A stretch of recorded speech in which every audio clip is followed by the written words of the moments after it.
Good evening बच्चों। ये हमारा चैनल है Guru Gyanvid Pathak sir GK and GS classes में आप लोगों का स्वागत है। आज हम क्लास 10th की हिंदी का सेकंड पार्ट लेके आए हैं, जिसमें हम आपको पद्यांश पर आधारित प्रश्नों को पढ़ाएंगे, जो कि बोर्ड परीक्षा में आने की 100% संभावना होगी। और आप लोगों का बोर्ड परीक्षा में 100% ये आएंगे। जो पद्यांश मैं आज आप लोगों को पढ़ाऊँगा उसी में से बोर्ड परीक्षा में आपके पद्यांश आएंगे। अब उस पद्यांश मैंने कल आप लोगों को गद्यांश पढ़ाया था, और आज हमारा आपका सेकंड पार्ट है ये हिंदी का, और इसमें हम आप लोगों को पद्यांश पढ़ाएंगे। देखिएगा, चलिए आते हैं पद्यांश पर आधारित प्रश्न। पहला पद्यांश देखिएगा। निम्नलिखित पद्यांशों के आधार पर उनके साथ कुछ दिए गए प्रश्नों के उत्तर हैं, जो कि निम्नलिखित हैं। इसमें आपके 3 क्वेश्चन पूछे जाएंगे, आ, बा और सा, या फर्स्ट, सेकंड और थर्ड, जिसमें आपके हर एक प्रश्न 2-2 नंबर के होंगे। कुल टोटल एक पद्यांश 6 नंबर का होगा। इसमें लिखा भी है कि प्रश्न पत्र में पद्यांश पर आधारित केवल 3 प्रश्नों के उत्तर ही पूछे जाते हैं, परंतु अतिरिक्त अभ्यास हेतु यहाँ 3 से अधिक प्रश्नोत्तर भी दिए गए हैं। अभ्यास के लिए दिए गए हैं, जिससे आप अभ्यास कर सकते हैं, लेकिन पेपर में आपके 3 ही क्वेश्चन पूछे जाएंगे। तो पहला है सूरदास जी का। देखिएगा, सूरदास जी का पद है, पहला है चरण कमल बंदो हरि राई।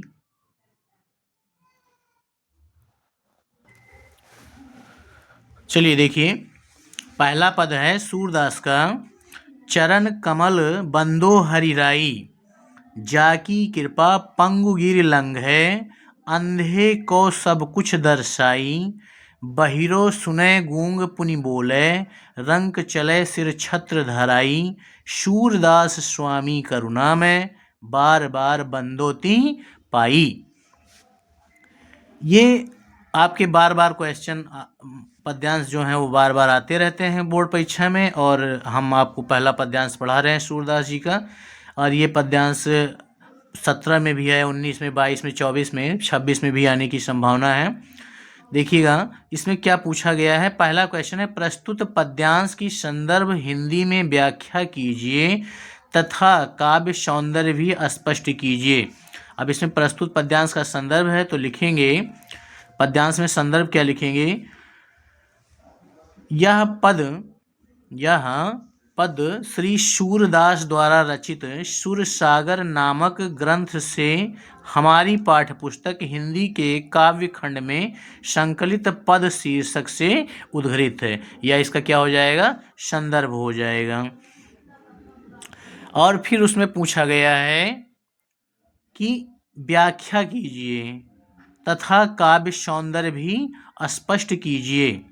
अब व्याख्या करने के लिए भी पूछा है, तो व्याख्या करने के लिए इसमें पूछा गया है। तो व्याख्या में देखिएगा, कह रहा है, भक्त शिरोमणि सूरदास श्री कृष्ण के कमल रूपी चरणों की वंदना करते हुए कहते हैं कि इन चरणों का प्रभाव बहुत व्यापक है।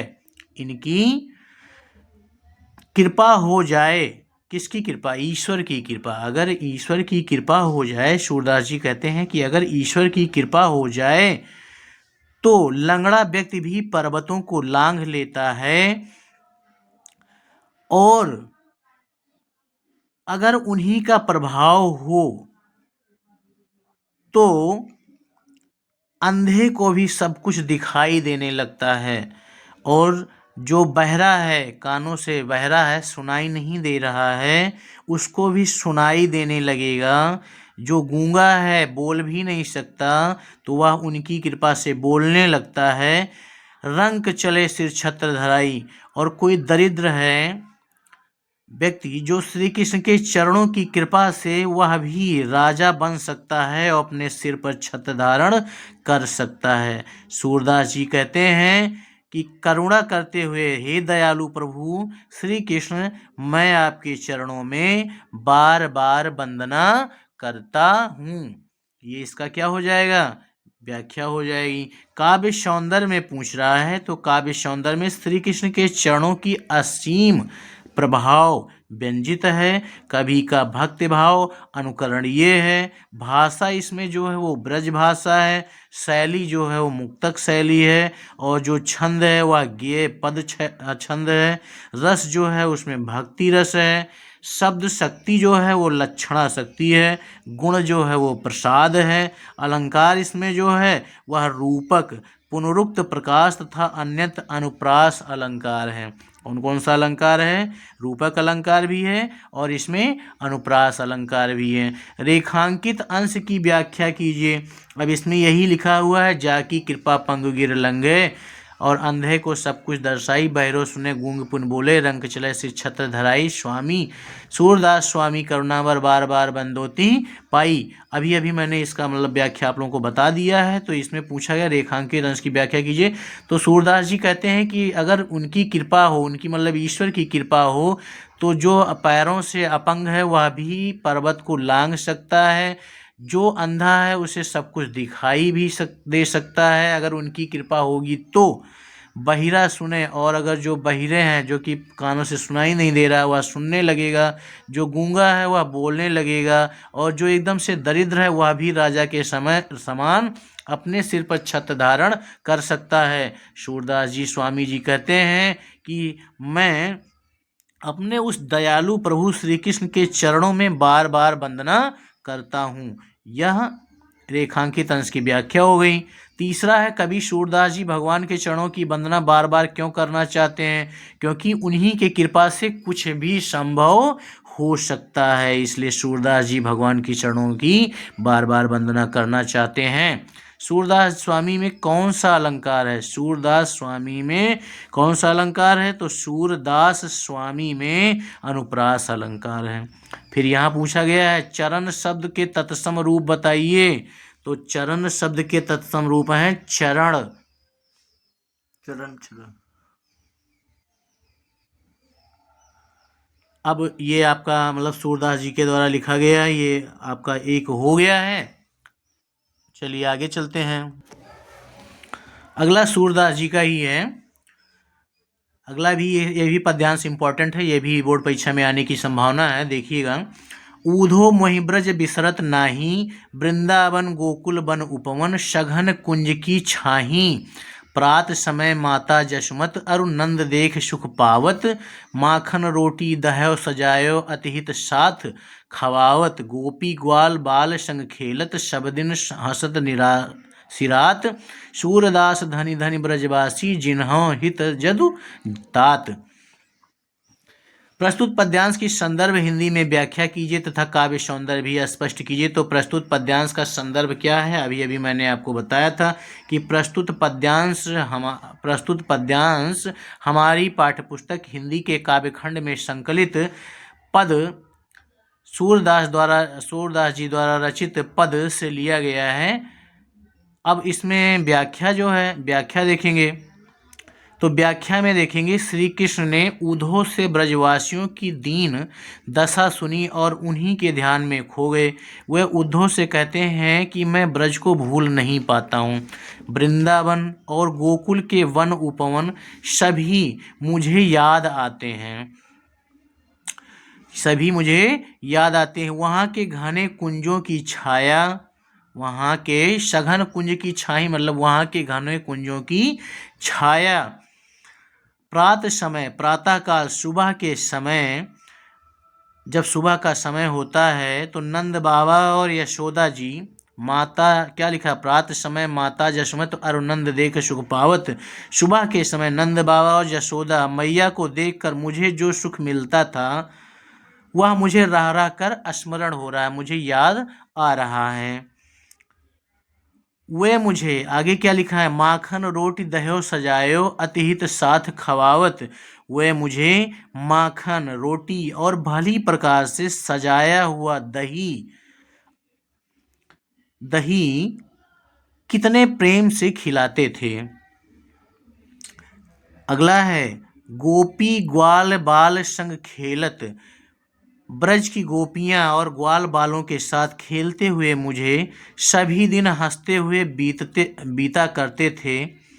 सब दिन हंसत शिरात, मतलब सभी दिन बीता करते थे। सूरदास धनी धनी ब्रजवासी, सूरदास जी कहते हैं कि हे ब्रजवासी को धन्य मानते हुए, मतलब सूरदास जी उन ब्रजवासियों को धन्य मानते हुए और उनके भाग्य की सराहना करते हुए, श्री कृष्ण को उनके हित की चिंता है,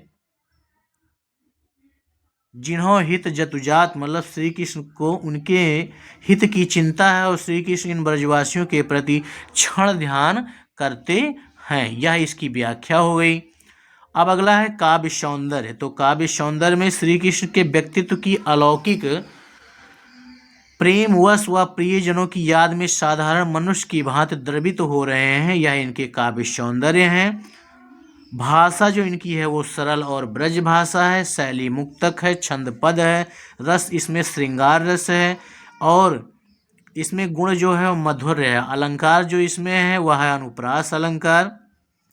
इसमें भाव जो है वह है ये वो जो इसमें भाव जो है वो विरोधाभास भाव इसमें हैं, प्रस्तुत हैं। अगला इसमें क्या है, श्री कृष्ण किसके ध्यान में खोकर रह गए हैं। अब इसमें पूछा गया है क्वेश्चन में कि श्री कृष्ण किसके ध्यान में खोकर रह गए हैं। तो श्री कृष्ण ब्रजवासियों के ध्यान में खोकर रह गए हैं।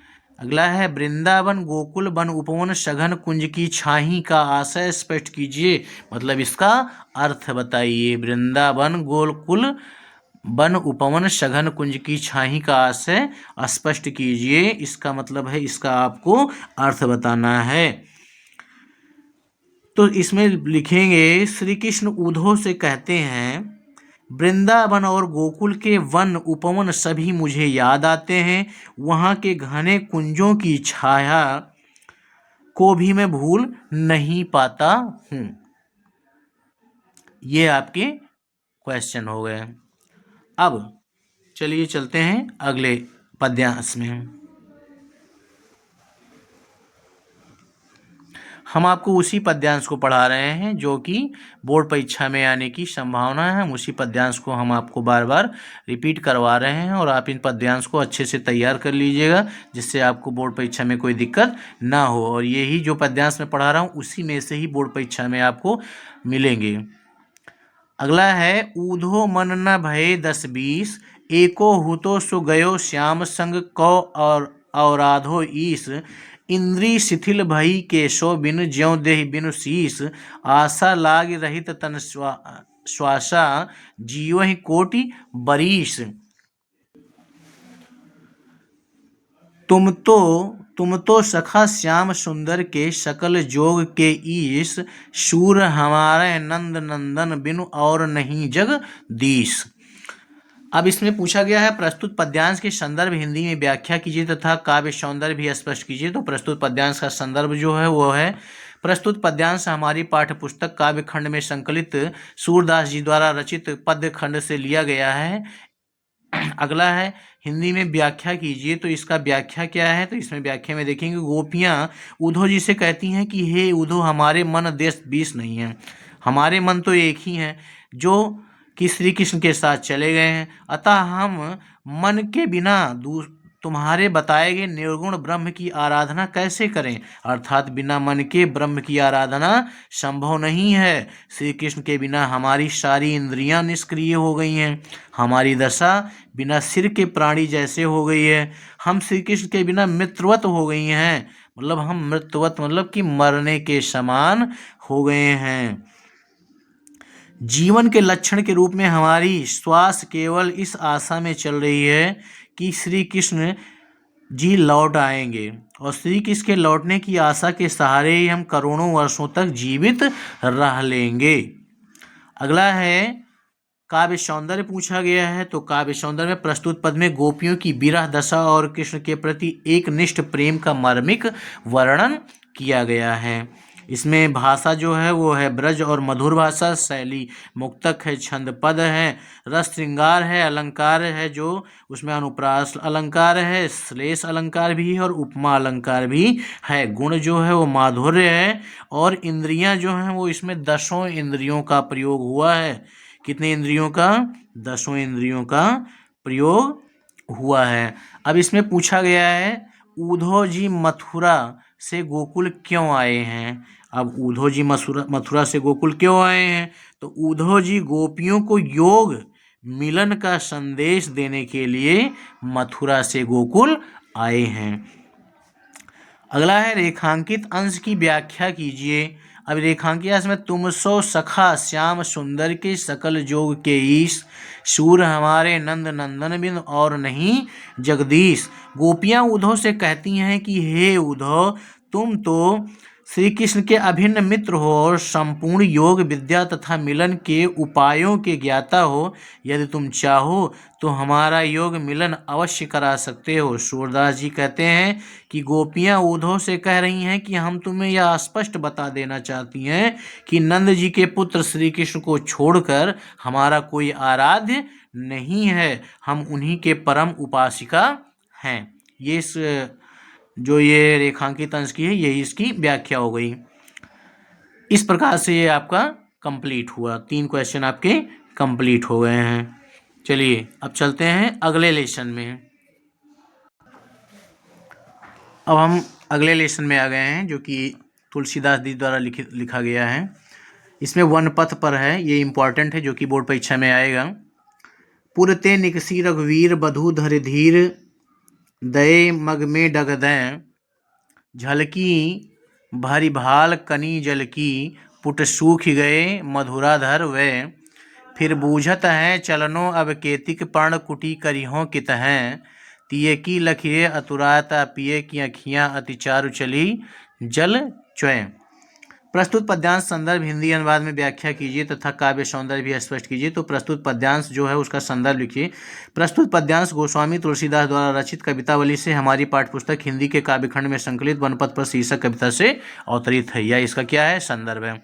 व्याख्या इसमें पूछा गया है। अब व्याख्या में चाहे ये पूरा व्याख्या लिखो, चाहे इसका भी ये रेखांकित अंश की व्याख्या पूछ रहा है, इसको भी लिखना है।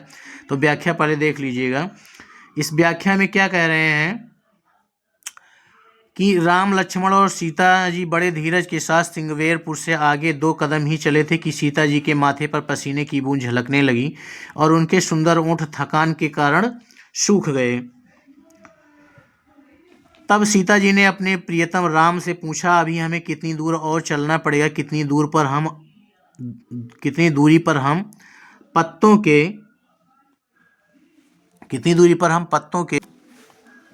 पत्तों की कुटिया बनाकर रहेंगे। अंतर्यामी श्री राम सीता जी की व्याकुलता का कारण तुरंत समझ गए और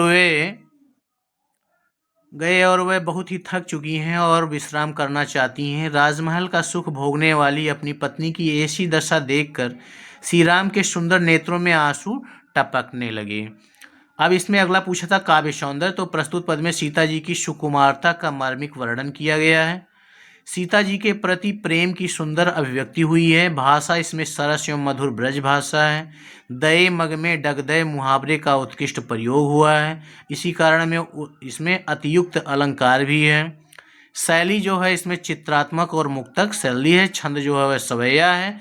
अलंकार जो है उसमें है, अलंकार जो है वो अनुप्रास अलंकार है। और जो शाब्दिक शक्ति है वो लक्षणा एवं व्यंजना है। रस जो है वो श्रृंगार रस है। ये आपका काव्यगत सौंदर्य है। अगला है इसमें, किस कारण से सीता जी के माथे पर पसीना आ रहा था और ओंठ सूख गए थे। तो इसमें सीता जी के माथे पर पसीना इसलिए झलकने लगा क्योंकि वो थक गई थीं और थकान के कारण ही उनके ओंठ सूख रहे थे, इसलिए उनके माथे पर पसीना आ रहा था और ओंठ उनके सूख गए थे क्योंकि थकान के कारण। इसका आंसर क्या होगा कि किस कारण सीता जी के माथे पर पसीना आ रहा था और ओंठ सूख रहे थे। तो थकान के कारण ही सीता जी के माथे पर पसीने के बूंद झलकने लगे थे और उनके ओंठ सूख गए थे। अगला है रेखांकित अंश की व्याख्या कीजिए। तो रेखांकित अंश में क्या है, पुरते निकसी रघुवीर बधू धर धीर दये मग में डगदें झलकी भरी भाल कनी जलकी पुट सूख गए मधुराधर वे। राम लक्ष्मण और सीता जी बड़े ही धीरज के साथ सिंगबेरपुर से आगे 2 कदम ही चले थे कि सीता जी के माथे पर पसीने की बूंद झलकने लगी और उनके सुंदर ओंठ थकान के कारण सूख गए। बस यही आपका है, रेखांकित अंश की व्याख्या है। अगला है, श्री राम के नेत्रों में आंसू क्यों बहने लगे? क्योंकि श्री राम जी सोचने लगे कि ये एक महारानी है जो कि राजमहल में रहने वाली हैं और यहाँ इस जंगल में चल रही हैं, तो थकान के कारण ही इनके पैर डगमगा रहे हैं और इनके माथे पर पसीना आ गया है, इनके ओंठ सूख गए हैं। इस वजह से ये सोचकर रामचंद्र जी के आंखों में आंसू आ गए। ये आपका पद्यांश कंप्लीट हो गया। चलिए चलते हैं अगले पद्यांश पर। अगला देखिएगा, सुंदर सुनबैन सुधारस साने सयानी जानकी जानी भली तिरछे करि नयन दय सैन तिहें समझाए कछु मुस्काए चली तुलसी तहि अवसर सोहै अभय अवलोकति लोचन लाहु अली अनुराग तड़ाग में भान उदय बिहसी मानो मंजुल कंज कली।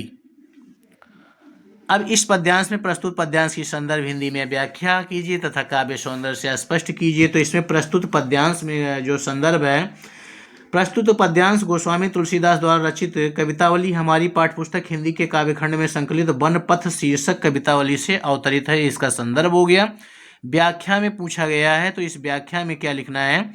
व्याख्या में लिखना है कि ग्राम बधुओं ने राम के विषय में सीता जी से पूछा कि हे ये सांवले और सुंदर रूप वाले तुम्हारे क्या लगते हैं? बधुओं के अमृत जैसे मधुर वचनों को सुनकर चतुर सीता जी उनके मनोभाव को समझ गईं और सीता जी ने उनके प्रश्न और उत्तर को अपनी मुस्कान तथा संकेत भरी दृष्टि से ही दे दिया। उन्हें मुख से कुछ बोलने की आवश्यकता ही ना पड़ी। उन्होंने स्त्रियोचित लज्जा के कारण केवल संकेत ही राम के विषय में यह समझा दिया कि ये मेरे पति हैं। तुलसीदास जी कहते हैं कि सीता जी के संकेत को समझकर सभी सखियां राम के सौंदर्य को एकटक देखते हुए नेत्रों का लाभ प्राप्त करने लगी। अगला है, रेखांकित अंश की व्याख्या कीजिए। तो रेखांकित अंश की व्याख्या है, सुनि सुंदर वैन सुदारस साने सयानी है जानकी जानी भली तिरछे करि नयन दे सैन तिहें समझाए कछु मुस्काए चली। ग्राम बधुओं ने राम के विषय में सीता जी से जब पूछा कि ये सांवले और सुंदर रूप वाले तुम्हारे क्या लगते हैं, तो सीता जी ने बड़ी ही चतुराई से अपने मनोभाव को समझ गईं और उनके मनोभाव को समझ गईं और सीता जी ने उनके प्रश्न के उत्तर अपनी मुस्कुराहट संकेत भरी दृष्टि से ही दे दिया। उन्होंने मुख से ही कुछ बोलने की आवश्यकता ही नहीं पड़ी और उन्होंने स्त्रियोचित लज्जा के कारण ही केवल संकेत से ही राम के विषय में यह समझा दिए कि ये मेरे पति हैं। अगला है, सीता जी क्या समझ गईं? सीता जी ग्राम बधुओं के पूछने से ही और उनके मधुर वचनों से ही समझ गईं कि ये सुंदर और सांवले कलर वाले अमृत रूपी मधुर वाणी वाले को जानना क्यों चाहती हैं। तो उन्होंने उनको बताया कि इनसे मेरा क्या संबंध है। अगला है, सीता जी का संकेतपूर्ण उत्तर किन भावना के अनुरूप है? तो सीता जी का संकेतपूर्ण उत्तर भारतीय नारी की मर्यादा लब्ध नेत्र निर्वाण की भावना के स्वरूप है। अगला है, अनुराग तड़ाग का क्या अर्थ है? अनुराग तड़ाग का अर्थ है प्रेम रूपी सरोवर। अनुराग तड़ाग का अर्थ क्या है? प्रेम रूपी सरोवर। ये आपका पद्यांश कंप्लीट हुआ। और अब चलते हैं अगले लेसन में। जिन हम पद्यांशों को पढ़ा रहे हैं उन्हीं पद्यांशों में से बोर्ड परीक्षा में आने की संभावना है। आप लोग इनका अच्छे से तैयारी कर लीजिएगा जिससे आपको बोर्ड परीक्षा में दिक्कत ना हो। अगले लेसन में हम लोग आ चुके हैं। ये लेसन जो है वो रसखान जी का है। ये इम्पॉर्टेंट है इसलिए मैं आपको बताने जा रहा हूँ। धूरि भरे अति शोभित श्याम जो तैसी बनी सिंध सुंदर चोटी खेलत खात फिरे अंगना पग पैजन बाजत पीर कछोटी वा छवि को रसखान बिलोकत वारत काम कला निज कोटी काग के भाग बड़े सजनी हरि हाथ से ले गयो माखन रोटी। प्रस्तुत पद की संदर्भ हिंदी में व्याख्या कीजिए तथा काव्य सौंदर्य स्पष्ट कीजिए। तो इसमें जो संदर्भ है वो प्रस्तुत पद्य रसखान कवि द्वारा रचित सुजान रसखान से हमारी पाठ्यपुस्तक हिंदी के काव्य खंड में संकलित सवैये शीर्षक से अवतरित है। अगला है, व्याख्या कीजिए और इसका काव्य सौंदर्य भी बताइए। तो व्याख्या में क्या है? व्याख्या में कह रहे हैं, हे सखी श्याम वर्ण रूपी कृष्ण के धूल से भरे हुए धूल से बने हुए सुंदर चोटी शोभियान हो रहे हैं, वैसे ही उसके सुंदर चोटी के खेलते और खाते हुए अपने घर के आंगन में विचरण करते हुए उनके पायल बज रही है। वो पीले रंग की छोटी सी धोती पहने हुए हैं। कहते हैं कि उनके उस सौंदर्य को देखकर कामदेव भी अपने आप को रोक नहीं पा रहे हैं और कोटि कोटि कलाओं को उनके ऊपर निछावर करते हैं। हे सखी, क्या कहना है जो कि श्री कृष्ण के हाथ से जो एक उस कौवे का जो भाग्य कितना तेज है, जो श्री कृष्ण के हाथ से माखन और रोटी छीन कर ले गया और उसी जो झूठी हुई मक्खन रोटी को खाने का अवसर उसे मिल गया। ऐसे कौवे को धन्य है कि जो उसे उनके हाथ की जूठी रोटी खाने को प्राप्त हुई। ये इसका काव्य क्या है, इसकी व्याख्या हो गई। काव्य सौंदर्य में पूछा गया है तो प्रस्तुत छंद में श्री कृष्ण के बाल लीलाओं का मोहक वर्णन किया गया है। भाषा इसमें जो है वो ब्रज है, शैली जो है मुक्तक है, रस जो है वात्सल्य और भक्ति रस है, और जो छंद है वो सवैया है, और इसमें अलंकार जो है वो अनुप्रास अलंकार है, गुण जो है वो मधुर्य है। अगला है रेखांकित अंश की व्याख्या कीजिए। अब रेखांकित अंश की व्याख्या में क्या है, वह छवि को रसखान बिलोकत, मतलब उस क्षण को रसखान जी सोचते हैं या उस क्षण को देखते हुए कहते हैं कि वारत काम कला निज कोटि, की कामदेव जी भी उस क्षण को देख करके अपनी कोटि कोटि कलाओं को न्यौछावर करना चाहते हैं। हे सखी, उस काग मतलब उस कौवे के भाग को देखो कि बड़ा ही उसका भाग्य तेज है कि जो कि श्री कृष्ण के हाथ से उनके जूठी माखन रोटी को हाथ में ले करके खा रहा है, उसे खाने का अवसर मिला। ऐसे कौवे का धन्य है और उसका जीवन भी धन्य है। ये इसका काव्य सौंदर्य का रेखांकित अंश की व्याख्या, ये इसका रेखांकित अंश की व्याख्या है। अगला है बाल कृष्ण के हाथ में माखन रोटी छीन कर उड़ जाने वाले कौवे को कवि ने भाग्यशाली क्यों कहा, क्योंकि भाग्यशाली वह इसलिए है, भाग्यशाली क्यों कहा इसमें देखिएगा, बालक कृष्ण के हाथ से माखन रोटी छीनकर उड़ जाने वाले कौवे का कवि ने भाग्यशाली इसलिए कहा क्योंकि उस कौवे के हाथ से माखन रोटी उस कौवे को श्री कृष्ण के हाथ से माखन रोटी छीनकर खाने का अवसर एवं सौभाग्य प्राप्त हुआ। अगला है, ये 3 क्वेश्चन हम आप लोगों को बता दिए हैं और इन्हीं 3 क्वेश्चन को इसमें से आएंगे और पूछे जाएंगे। आप लोग इसको बड़े ध्यान से देखिएगा। पहला क्वेश्चन ज़्यादातर प्रस्तुत में संदर्भ ही पूछेगा, फिर उसकी व्याख्या पूछेगा, फिर काव्य सौंदर्य पूछेगा। लेकिन अगर उसने संदर्भ पूछ लिया है तो व्याख्या पूरा नहीं पूछेगा, रेखांकित अंश की ही व्याख्या दूसरा क्वेश्चन में पूछेगा, और तीसरे क्वेश्चन में एक क्वेश्चन आपसे पूछेगा। इन्हीं 3 क्वेश्चनों को आपसे पूछेगा। इन 3 क्वेश्चनों को आप अच्छे से तैयार कर लीजिएगा। चलिए चलते हैं अगले पद्यांश पर। अगला लेसन आप लोगों का है बिहारी जी का। बिहारी जी का ये जो है, बढ़त बढ़त संपत सलिलु मन सरोज बढ़ जाए। क्या है, बढ़त बढ़त संपत सलिलु मन सरोज बढ़ जाए, घटत घटत सूना फिर घटे बरु समूल कुम्हलाए। प्रस्तुत दोहे को संदर्भ हिंदी में व्याख्या कीजिए तथा काव्य सौंदर्य को भी स्पष्ट कीजिए। बिहारी जी का दोहा आप लोगों को दिया गया है, ये भी आने की संभावना है, थोड़ा इम्पोर्टेंट भी है, इसको देखिएगा। इसमें संदर्भ पहले पूछ रहा है तो इसका संदर्भ होगा, प्रस्तुत दोहा कविवर बिहारी लाल द्वारा रचित बिहारी सतसई से हमारी पाठ्यपुस्तक हिंदी के काव्य खंड में संकलित नीति शीर्षक से उद्धृत है। ये इसका संदर्भ हो गया। व्याख्या पूछ रहा है तो व्याख्या में लिखेंगे, कवि बिहारी जी का कहना है कि धन रूपी, जो धन रूपी जल के बढ़ जाने के साथ साथ मन रूपी, सरोज माने कमल होता है, मन रूपी कमल भी बढ़ जाता है, किंतु धन रूपी जल के घटने के साथ ही मन रूपी कमल नहीं घटता परंतु नष्ट हो जाता है। अर्थात धन के बढ़ जाने पर मन की इच्छाएं भी बढ़ जाती हैं, परंतु धन के घट जाने पर मन की इच्छाएं नहीं घटती हैं। तब परिणाम यह होता है कि मनुष्य यह सह नहीं पाता और दुख से मरे हुए के समान हो जाता है। ये इसका अर्थ होगा। और इसमें पूछा गया है कमल का उदाहरण देकर कवि ने क्या स्पष्ट किया है। तो कमल का उदाहरण देकर के कवि ने धन के घट जाने का स्पष्ट किया है। रेखांकित अंश की व्याख्या कीजिए।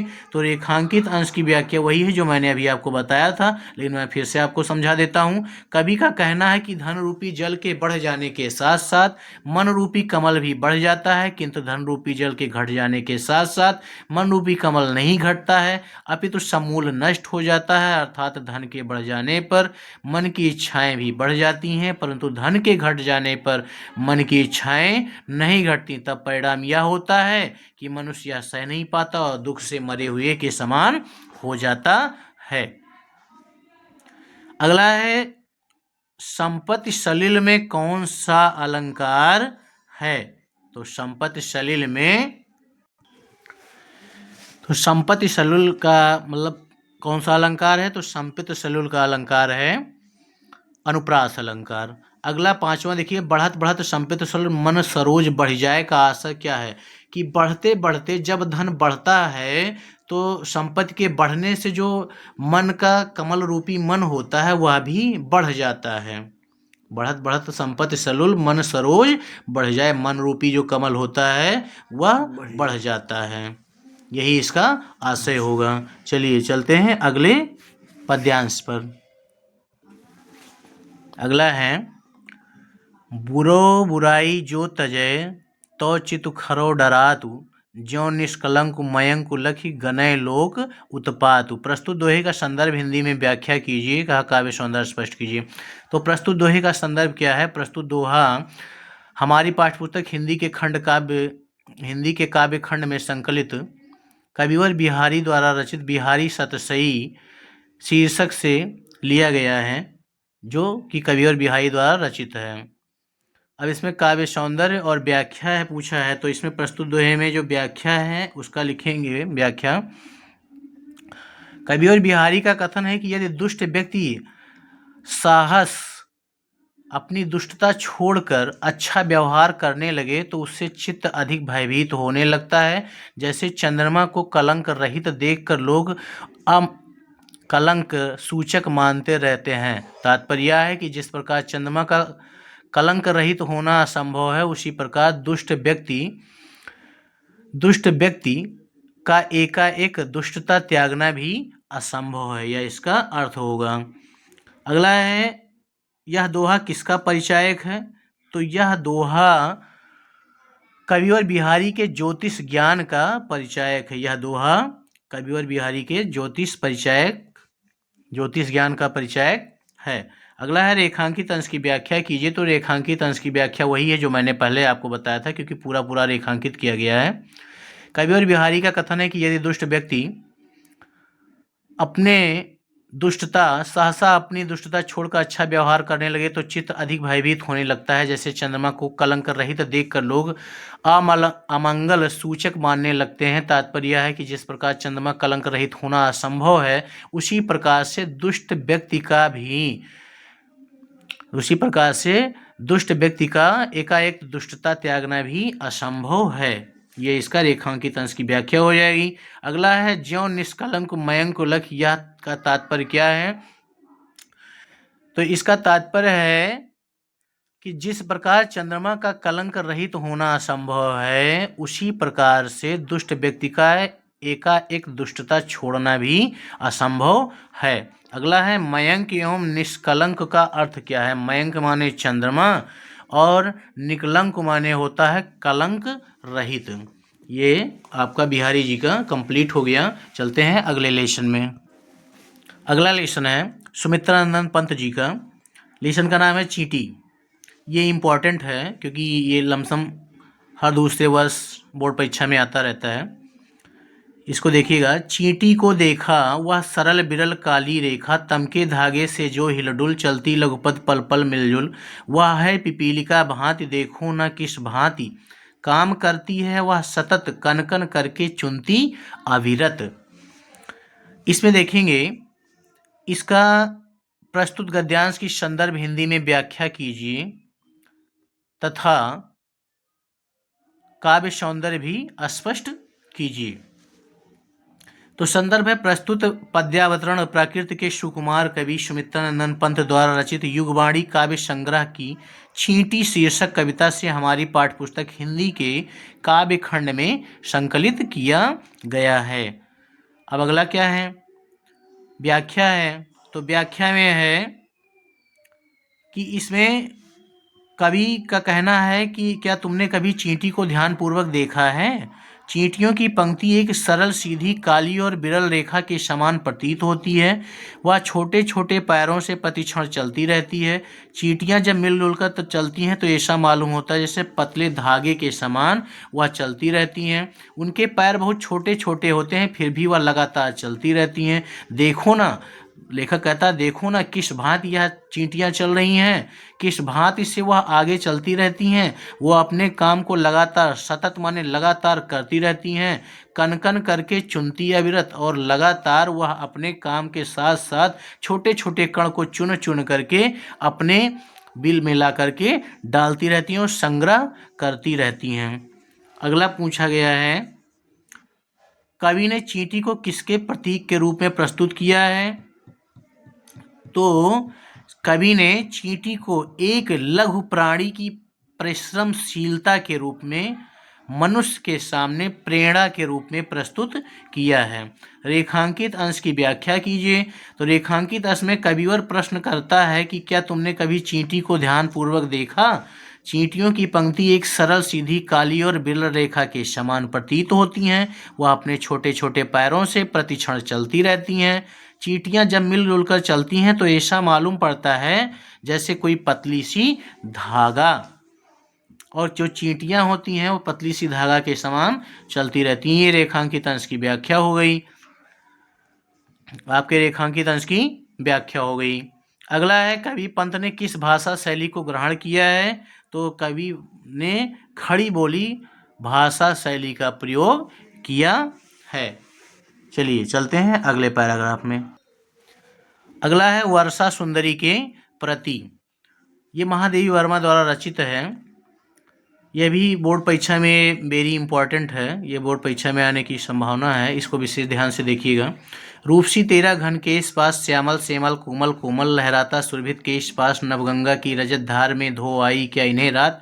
कंपित है तेरे सजल अंग सेहरा सा तन है स्नात नात। भीगी अलकों के छोरों से चूती बूंदों का विविध लाश। रूपसी तेरा घन केश पास। प्रस्तुत पद्यांश के संदर्भ हिंदी में व्याख्या कीजिए तथा काव्य सौंदर्य को स्पष्ट कीजिए। अब इसमें कहा गया है, तो संदर्भ देखिए, प्रस्तुत काव्य पंक्तियों में महादेवी वर्मा द्वारा रचित नीरजा नामक ग्रंथ से हमारी पाठ्यपुस्तक हिंदी के काव्य खंड में संकलित वर्षा सुंदरी के प्रति शीर्षक से अवतरित हुआ है। ये इसका संदर्भ हो गया। व्याख्या में केवल हम आपको रेखांकित अंश की व्याख्या ही बताएंगे, क्योंकि पूरा व्याख्या समझाने में बहुत समय लग जा रहा है और पूरी व्याख्या आती भी नहीं, केवल रेखांकित अंश की व्याख्या ही पूछी जाती है।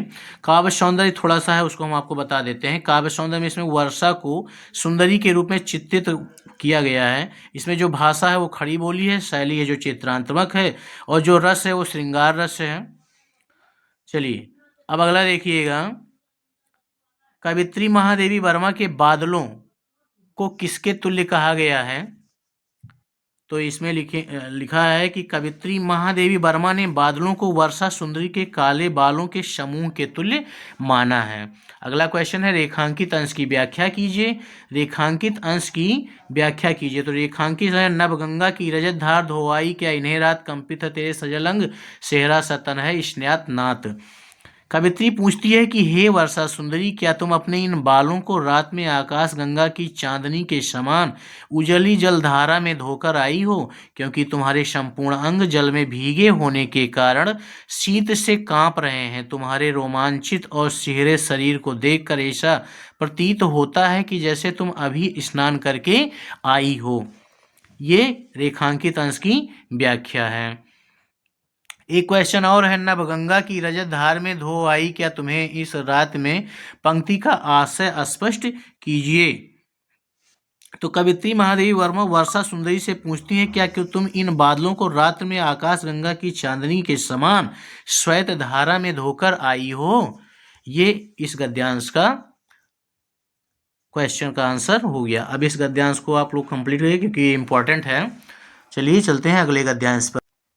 अगला लेसन है, सच्चा प्रेम वही है जिसकी तीव्र आत्म बलि पर हो निर्भर, त्याग बिना निष्प्राण प्रेम है, करो प्रेम पर प्राण निछावर, देश प्रेम वह पुण्य क्षेत्र है, अमल असीम त्याग से विलसित, आत्मा के विकास से जिसमें मनुष्यता होती है विकसित। यह रामनरेश त्रिपाठी द्वारा लिखा गया है और इसका जो प्रस्तुत पद्यांश की संदर्भ जो है, प्रस्तुत पद्यांश हमारी काव्यखंड में संकलित रामनरेश त्रिपाठी द्वारा लिखित देश प्रेम नामक लेसन से लिया गया है। और इसमें पूछा गया जो व्याख्या है, व्याख्या भी मैं आपको बता दे रहा हूँ। काव्य सौंदर्य देखिएगा तो काव्य सौंदर्य जो है वो भाषा जो है वो खड़ी बोली है, शैली है उद्बोधन, रस है वीर, छंद है प्रत्येक चरण में छोला छोला मात्राओं के साथ छंद है, गुण जो है ओज है, अलंकार जो है वो अनुप्रास और रूपक अलंकार है। अगला है, प्रस्तुत पद्यांश में कवि किस पर प्रकाश डाल रहा है? तो प्रस्तुत पद्यांश में कवि जो है अमल और विलासी शब्दों का अर्थ बता रहा है। किसका बता रहा है? अमल और विलासित शब्दों का। लेकिन इसमें पूछा गया उपयुक्त गद्यांश में कवि किस पर प्रकाश डाल रहा है? तो उपयुक्त गद्यांश में देश प्रेम की उत्पत्ति के मूल भावों पर प्रकाश डाल रहा है। अगला क्वेश्चन है, अमल और विलासी शब्दों का अर्थ बताइए। तो अमल का अर्थ होता है स्वच्छ और विलासित का अर्थ होता है सुशोभित। अगला क्वेश्चन है, रेखांकित अंश की व्याख्या कीजिए। तो रेखांकित अंश की व्याख्या है कि सच्चे प्रेम के लिए, जैसे यहाँ पे है त्याग बिना निष्प्राण प्रेम है, तो सच्चे प्रेम के लिए यदि हमें अपने प्राणों को भी न्यौछावर करना पड़े तो पीछे नहीं हटना चाहिए। बिना त्याग के प्रेम प्राणहीन या मृत है, त्याग से ही प्रेम में प्राणों का संचार होता है। अतः सच्चे प्रेम के लिए प्राणों का बलिदान करने को भी सदैव प्रस्तुत रहना चाहिए। देश प्रेम वह पवित्र भावना है जो निर्मल और सीमा रहित त्याग से सुशोभित होती है। ये पद्यांश कंप्लीट हो गया। चलते हैं अगले पर। चलिए अगले लेसन पे हम लोग आ गए हैं। माखनलाल चतुर्वेदी द्वारा रचित द्वार बलिका खोल चल भूडोल कर दे, एक हिमगिर एक सिर का मोल कर दे, मसल कर अपने इरादों से उठकर, दो हथेली है कि पृथ्वी गोल कर दे, रक्त है यह है नसों में क्षुद्र पानी, जांच कर तू शीश दे दे कर जवानी। प्रस्तुत पद्यांश के संदर्भ सहित हिंदी में व्याख्या कीजिए तथा काव्य सौंदर्य को स्पष्ट कीजिए। प्रस्तुत पद्यांश का संदर्भ क्या है? प्रस्तुत पद्यांश हमारी पाठ्यपुस्तक हिंदी के काव्यखंड में संकलित जवानी नामक पाठ शीर्षक से लिया गया है, जिसके रचयिता माखनलाल चतुर्वेदी जी हैं। और व्याख्या जो है और वो भी रेखांकित अंश की व्याख्या हम आपको बता रहे हैं। काव्य सौंदर्य देख लीजिएगा। काव्य सौंदर्य में कवि के अनुसार युवक अपनी संकल्प शक्ति से सब कुछ बदल सकते हैं। कवि द्वारा नवयुवकों में उत्साह का संचार किया गया है। भाषा जो है खड़ी बोली है, शैली उद्बोधन, रस वीर रस है। चलिए अगला है, रेखांकित अंश की व्याख्या कीजिए। अगला क्वेश्चन क्या है? रेखांकित अंश की व्याख्या कीजिए। तो इसमें चतुर्वेदी युवकों का आह्वान करते हुए कहते हैं कि हे युवकों, तुम अपनी मातृभूमि के लिए बलिदान देने की परंपरा के द्वारा खोलकर इस धरती को कंपमान कर दो और हिमालय के एक एक कण के एक एक सिर को समर्पित कर दो। हे नौजवानों, तुम्हारे संकल्प बहुत ऊंचे हैं जिन्हें पूर्ण करने के लिए तुम्हारे पास दो हथेलियां हैं। अपनी उन हथेलियों को अपनी ऊंची संकल्पों के समान उठाकर तुम पृथ्वी को गोल कर सकते हो, अर्थात बड़ी से बड़ी बाधा को भी हटा सकते हो। अगला है, पृथ्वी को गोल करने से कवि का क्या तात्पर्य है? तो पृथ्वी को गोल करने से कवि का तात्पर्य है कि नौजवानों, तुम्हारे संकल्प बहुत ऊंचे हैं जिन्हें पूरा करने के लिए तुम्हारे पास दो हथेलियां हैं और अपनी उन हथेलियों को अपने ऊंचे संकल्पों के समान उठाकर पृथ्वी को गोल कर सकते हो, यानी बड़ी सी बड़ी बाधा को भी हटा सकते हो। चलिए चलते हैं अगले पद्यांश में। ये पद्यांश कंप्लीट हुआ। ये इम्पॉर्टेंट है और इसको आप थोड़ा ध्यान से देखिएगा। चलिए अगले लेसन में हम आ गए हैं। अगला लेसन है सुभद्रा कुमारी चौहान की झांसी की रानी की समाधि पर। ये बहुत ही इंपॉर्टेंट है, इसको वेरी इंपॉर्टेंट लगा लो, वेरी इंपॉर्टेंट। क्या लगाएंगे? Very important. ये बहुत ही इंपॉर्टेंट है, इस बार ये जरूर रहेगा, इसको ध्यान से पढ़िएगा।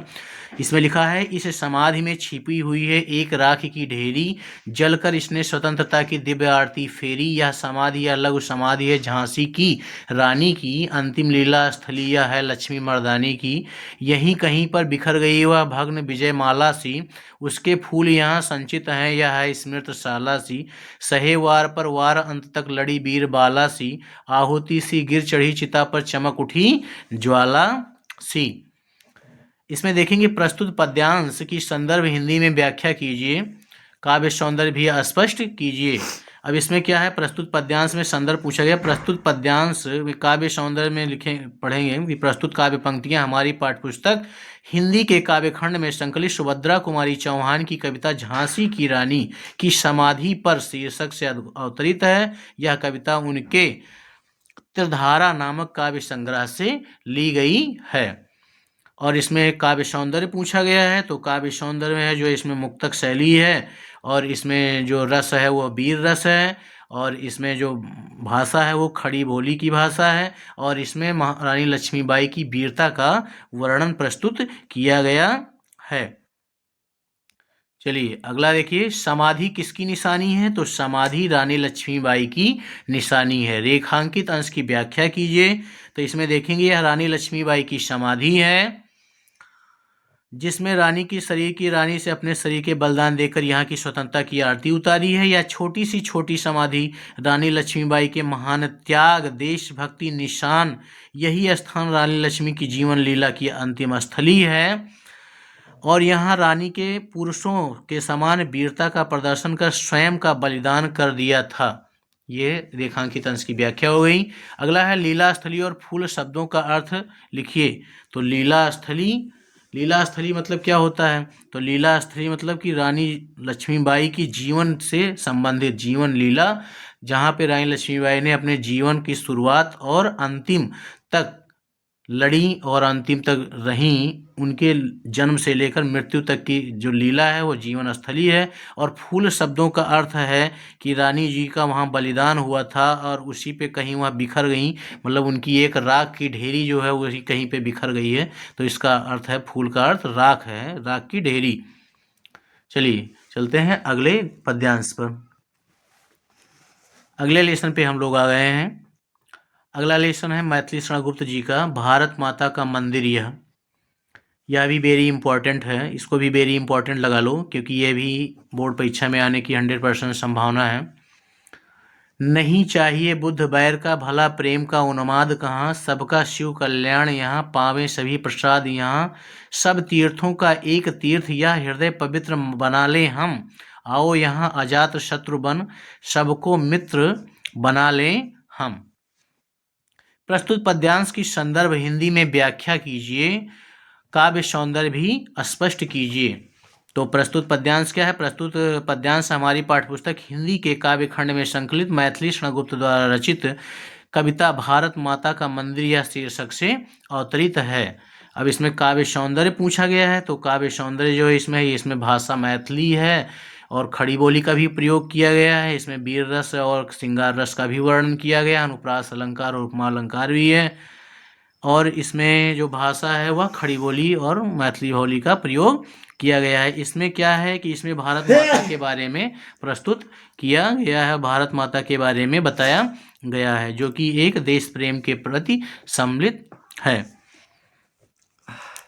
अगला क्वेश्चन है, देखिएगा, रेखांकित अंश की व्याख्या कीजिए। अगला क्वेश्चन क्या है? रेखांकित अंश की व्याख्या कीजिए।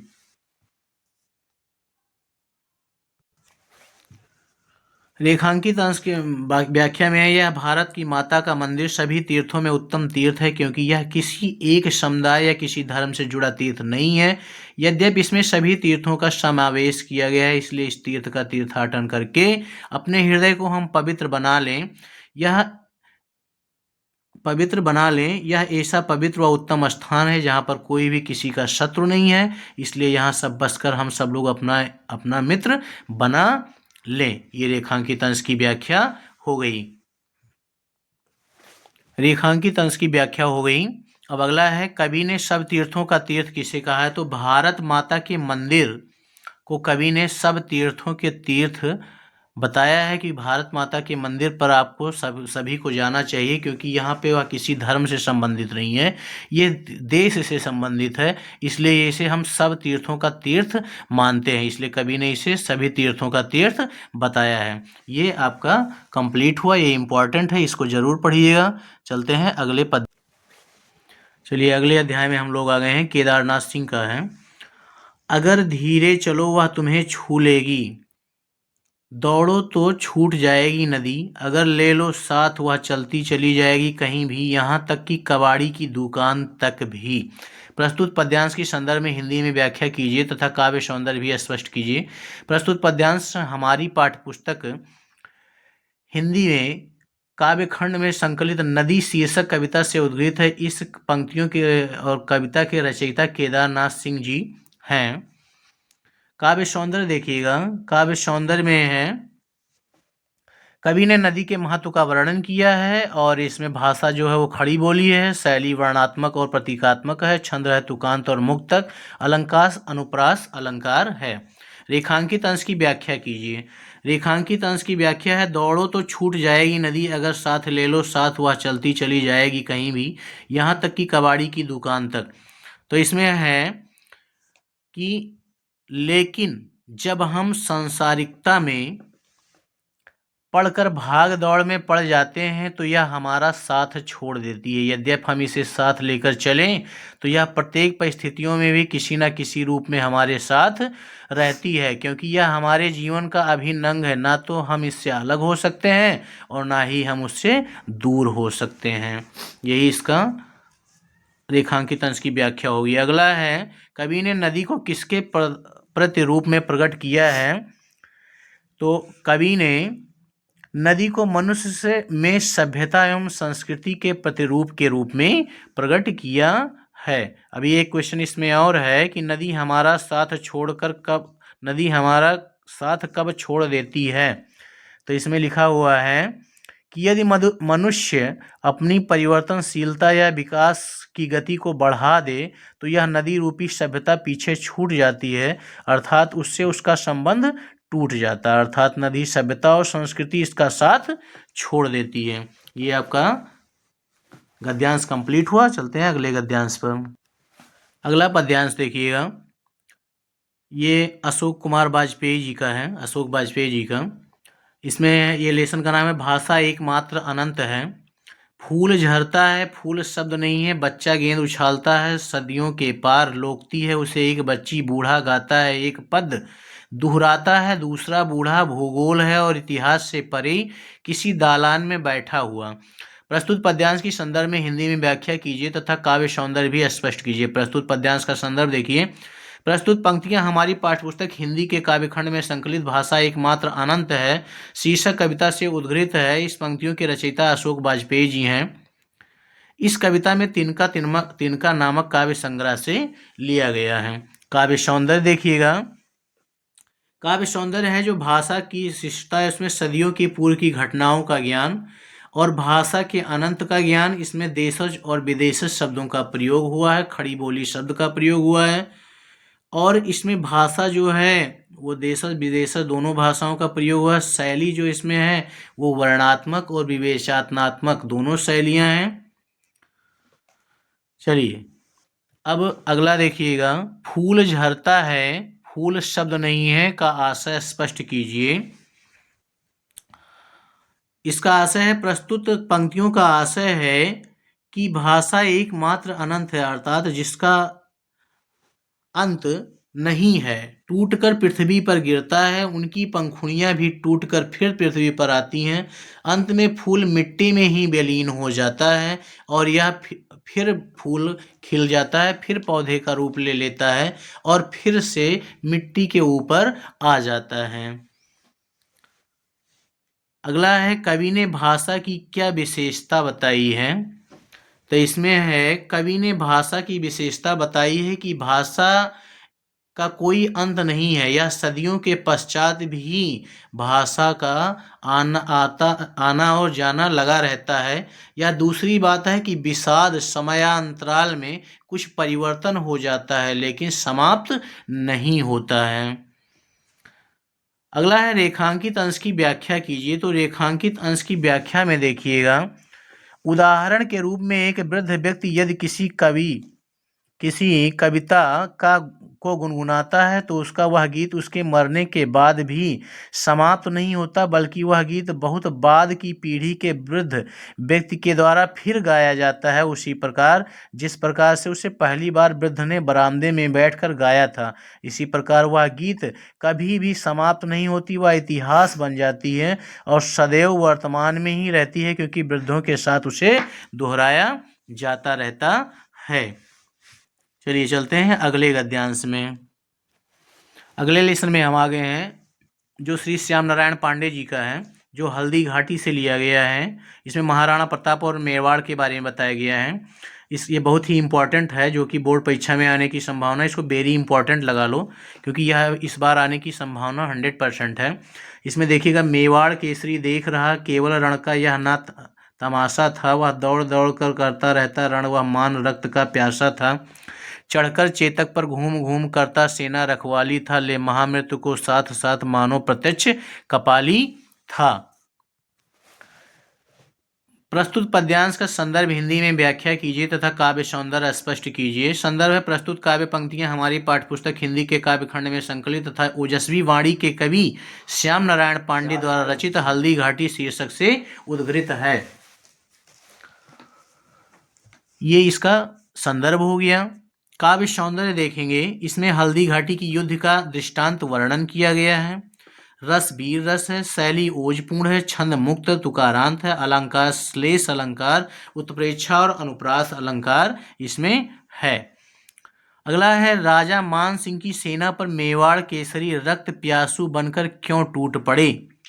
तो इसका आंसर होगा, मेवाड़ केसरी राणा प्रताप अपने स्वाभिमान मान सम्मान की रक्षा के लिए राजा मान सिंह की सेना पर रक्त पिपासु बनकर टूट पड़े। अगला है, रेखांकित अंश की व्याख्या कीजिए। तो रेखांकित अंश की व्याख्या में देखिएगा, राणा प्रताप अपने घोड़े चेतक पर सवार होकर अपनी सेना की रखवाली करते हुए इस प्रकार युद्ध कर रहे थे जैसे मानो अपने साथ मृत्यु का प्रलयकाली भीषण रूप लिए हुए साक्षात महाकाल युद्ध भूमि में आधमका हो। तात्पर्य है कि हल्दी घाटी के युद्ध में जब शत्रु सेना का नेतृत्व करता हुआ मान सिंह युद्ध भूमि में राणा प्रताप के सामने आया तो राणा प्रताप ने मान सिंह के नेतृत्व में भेजी गई मुगल सेना में उथल पुथल मचा दी। ये रेखांकित अंश की व्याख्या है। अगला है, मेवाड़ केसरी राणा प्रताप के घोड़े का क्या नाम था। तो मेवाड़ केसरी महाराणा प्रताप के घोड़े का नाम चेतक था। ये चौथे का आंसर है। पांचवा है, मेवाड़ केसरी किसे कहा गया तथा वह मान सिंह पर रक्त का प्यासा बनकर क्यों टूट पड़ा। तो मेवाड़ केसरी महाराणा प्रताप को कहा गया और महाराणा प्रताप अपने स्वाभिमान मान सम्मान की रक्षा के लिए मान सिंह की सेना पर रक्त का प्यासा बनकर टूट पड़े। यह पद्यांश आपका कंप्लीट हो गया है। अब अगले पद्यांश पर हम लोग चलते हैं।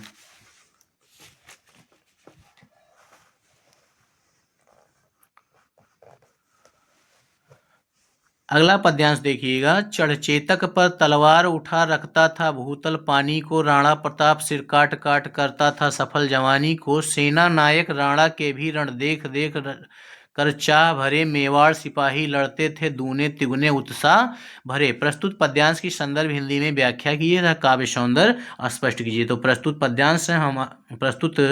पद्यांश हमारी पाठ्यपुस्तक हिंदी के काव्य खंड में संकलित तथा ओजस्वी वाणी के कवि श्याम नारायण पांडे द्वारा रचित हल्दी घाटी शीर्षक से उद्धृत है। यह इसका क्या है, यह इसका संदर्भ है। और काव्य सौंदर्य देखिएगा, काव्य सौंदर्य में क्या है। तो काव्य सौंदर्य जो है, इसमें कवि ने देश के गौरवपूर्ण इतिहास का वर्णन किया है और इसमें रस जो है वो वीर रस है, छंद मुक्तक तुकांत है, अलंकार इसमें जो है वो है श्लेष अलंकार है, शैली जो है वो ओजपूर्ण शैली है। अगला है, रेखांकित अंश की व्याख्या कीजिए। क्या है अगला, रेखांकित अंश की व्याख्या कीजिए। तो रेखांकित अंश में है, उक्त पंक्तियों के माध्यम से कवि कह रहे हैं कि जब राणा प्रताप युद्ध भूमि में तलवार उठाकर चेतक पर सवार होकर युद्ध करते थे तो ऐसा प्रतीत होता था मानो वह अपने अंदर भूतल में स्थित पानी अर्थात असीम शौर्य को धारण कर रहे हों। अर्थात युद्ध करते हुए राजा के अंदर असीमित साहस दिखाई पड़ रहा था। वह ऐसा पराक्रमी वीर था जो कि शत्रु सेना के लिए काट काट कर अपनी जवानी का वास्तविक परिचय देता था, अर्थात अपनी जवानी के कारण सफलता भी प्राप्त कर रहे थे। ये रेखांकित अंश की व्याख्या है। उपयुक्त पद्यांश में किस योद्धा का वर्णन किया गया है? तो उपयुक्त पद्यांश में महाराणा प्रताप का वर्णन किया गया है। उपयुक्त पद्यांश में किसका योद्धा का वर्णन किया गया है? तो उपयुक्त पद्यांश में महाराणा प्रताप का वर्णन किया गया है। ये आपका पद्यांश कंप्लीट हुआ और ये लास्ट पद्यांश था। और इसके बाद जितने भी पद्यांश मैंने आप लोगों को पढ़ाया है उन्हीं पद्यांशों को आप लोग कंप्लीट कर लीजिएगा। इन्हीं पद्यांशों में से बोर्ड परीक्षा में आप लोगों के आएगा और 100% इसी में से आएगा, बाहर से कोई भी एक भी पद्यांश नहीं आएगा। आप इन पद्यांशों को अच्छे से कंप्लीट कर लीजिएगा, तैयार कर लीजिएगा और इसी पद्यांश के आधार पर ही आपके नंबर 6 नंबर आपको मिलेंगे। इसमें आपके 3 क्वेश्चन पूछे जाएंगे, पहला, दूसरा और तीसरा। पहले में आपके संदर्भ पूछे जाएंगे और काव्य सौंदर्य पूछे जाएंगे, दूसरे में आपके रेखांकित अंश की व्याख्या पूछी जाएगी और तीसरे में आपसे एक क्वेश्चन पूछा जाएगा। इन्हीं 3 क्वेश्चनों को आप कंप्लीट कर लीजिएगा। इसके आगे का टॉपिक हम आप लोगों को पढ़ाएंगे और उस टॉपिक में हम आपका 3rd पार्ट लेकर आएंगे। ये आपका हिंदी का 2nd पार्ट था। चलिए, धन्यवाद। जय हिंद, जय भारत।